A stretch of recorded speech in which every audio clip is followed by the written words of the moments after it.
Hello everyone and welcome to my bold and the beautiful 24. I hope everyone is having a wonderful day. Before we begin, please hit the subscribe button and give this video a thumbs up. The bold and the beautiful spoilers document that Luna Nozowa's Lisa Yamada reappearance reinforced her demented state. The act she projected to her mother was followed by a wry smile confirming she has no remorse and plans a return. The letter she sent to Bill Spencer, Don Diamond, was disturbing. The usually chilled dollar bill was bothered by Luna's message. She misses and needs him. That spells obsession, making fans wonder if a jailbreak is ahead.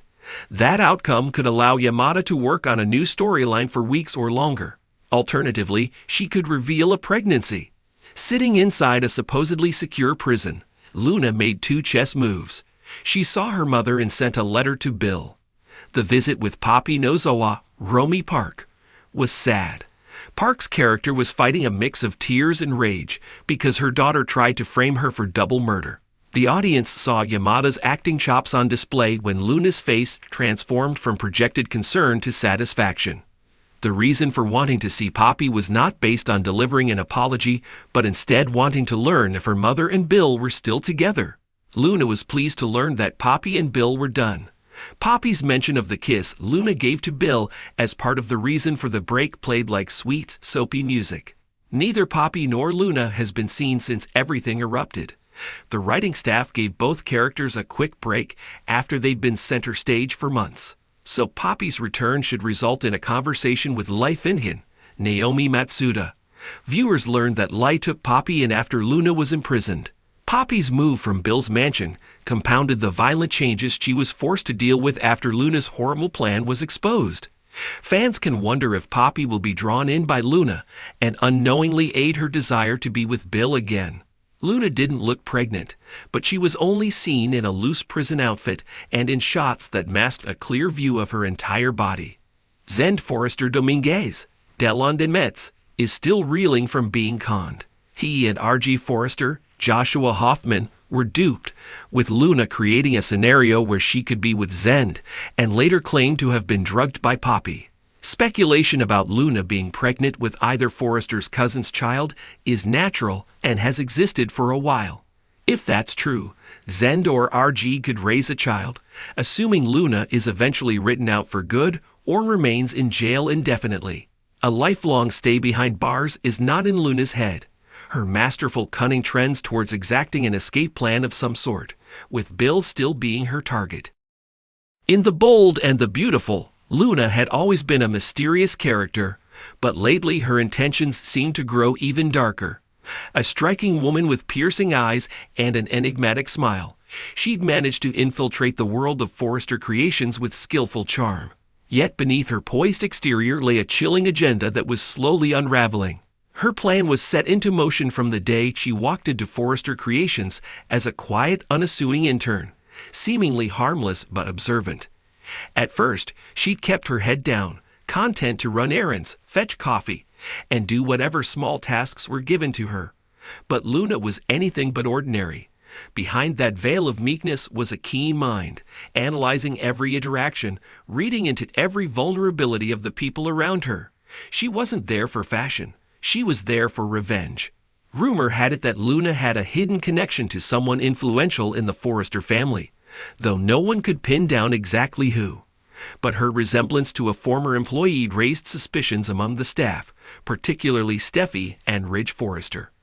They watched her, but Luna was clever enough to keep them at bay. It was all part of her carefully crafted plan. One day, Luna found herself alone in the design room, surrounded by sketches, fabrics, and the hum of the sewing machines. She'd been given a small but significant project to oversee, designing a look for an upcoming show that would display Forrester's innovative approach to eco-friendly fabrics. She knew this was her moment. She spent hours working on the design, pouring herself into the project, each stitch a thread in her intricate web of deceit. She didn't just want the Forrester family to trust her, she wanted them to depend on her. Luna knew that once they let their guard down, she'd have the power to dismantle the empire they had built with so much pride. Meanwhile, her interactions with Thomas Forrester were becoming increasingly frequent. He noticed her eye for detail, her skill, and the fresh perspective she brought to the designs. Thomas was fascinated, and Luna knew how to use this to her advantage. She mirrored his ambitions, whispered suggestions, feeding into his hunger for recognition. She understood Thomas's past struggles, his relationship with Hope, and the insecurities that still haunted him. She became his confidant, a role she played flawlessly, knowing that getting Thomas on her side was a critical part of her plan. But the deeper Luna went, the more challenging it became to stay detached. She admired Thomas's dedication, his relentless creativity, and his fierce loyalty to his family. A part of her began to question if her quest for revenge was worth it. After all, she was uncovering the humanity of people she'd always thought were heartless. Yet Luna reminded herself of her purpose. Her mother had once worked for Forrester Creations, only to be driven out after a scandal that had scarred her entire life. That scandal had been buried, her mother's reputation ruined, and her health shattered. Luna grew up watching the pain and shame that haunted her mother, the whispered stories about the powerful Forrester family and their relentless grip on the fashion industry. She had promised herself she'd make them pay, even if it meant becoming the monster they thought her mother was. The opportunity to bring her plan to life came when she discovered a hidden flaw in Thomas's latest design for a high-profile collection.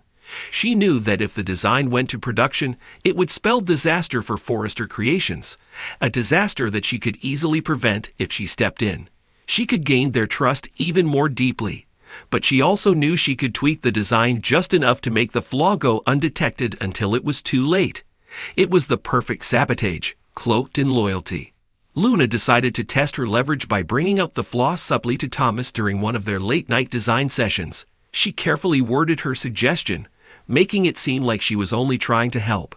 Thomas was grateful, impressed by her dedication and insight. He began to lean on her even more, involving her in every aspect of the project. Soon enough, Luna was in rooms with Ridge and Eric Forrester, discussing fabrics and textures, offering ideas that were both innovative and flawless. She'd managed to climb the ranks faster than anyone could have predicted. But as she got closer to Ridge and Eric, she noticed something she hadn't anticipated. They were kinder and more understanding than she'd imagined. Her vision of them as ruthless moguls started to blur. Just as her conviction began to falter, her mother called her, reminding her of the mission.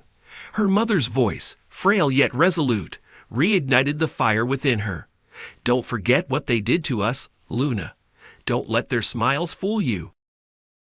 On the night of the big showcase, Luna made her final move. She knew that Thomas's design was flawed, and she knew how to amplify that flaw, just enough to create a media sensation. The press was buzzing, cameras flashing, influencers mingling. Luna watched the runway from behind the scenes, heart pounding, a mix of excitement and dread washing over her. But just as the models were about to take the stage, she had an unexpected encounter. Eric, the patriarch of the Forrester family, approached her. He smiled warmly, taking her hands in his. "I just wanted to thank you, Luna. You remind me of someone who used to work with us. Your attention to detail, your passion, it's something rare. We're lucky to have you." Her heart wavered, her plan hanging in the balance. Luna had spent years envisioning this moment, the downfall of Forrester Creations. Yet here was Eric, thanking her with a sincerity that shook her resolve. When the time came for the models to step out onto the runway, Luna made her choice. She rushed to Thomas, confessing the flaw she'd been hiding. Together, they worked frantically to alter the pieces, saving the show from certain disaster. The collection was a triumph, hailed by critics and the audience alike. Afterward, Luna felt a strange emptiness. She had abandoned her mission, but in doing so, she had found something she hadn't expected: forgiveness. The grudges and hatred she carried for so long seemed to melt away in the wake of her decision. But Luna knew she couldn't stay. She'd come to Forrester Creations with a dark purpose, and despite her change of heart, she couldn't erase her original intentions. So she packed up her things, leaving a heartfelt note of thanks for Thomas, Eric, and Ridge. She explained that she had come with anger, with a thirst for revenge, but had left with something far more valuable. As she walked away from Forrester Creations, Luna felt the weight of her past lifting. She had let go of her vengeance, freed herself from the cycle of bitterness that had consumed her for so long. And as she stepped out into the night, she allowed herself a smile, knowing she had become someone her mother could be proud of. In the end, Luna's game plan had been chilling, her intentions dark and calculating. But the experience had changed her, leading her down a path she never anticipated. She had chosen not to destroy but to create, to rebuild herself in the process. And that was the boldest and most beautiful transformation of all.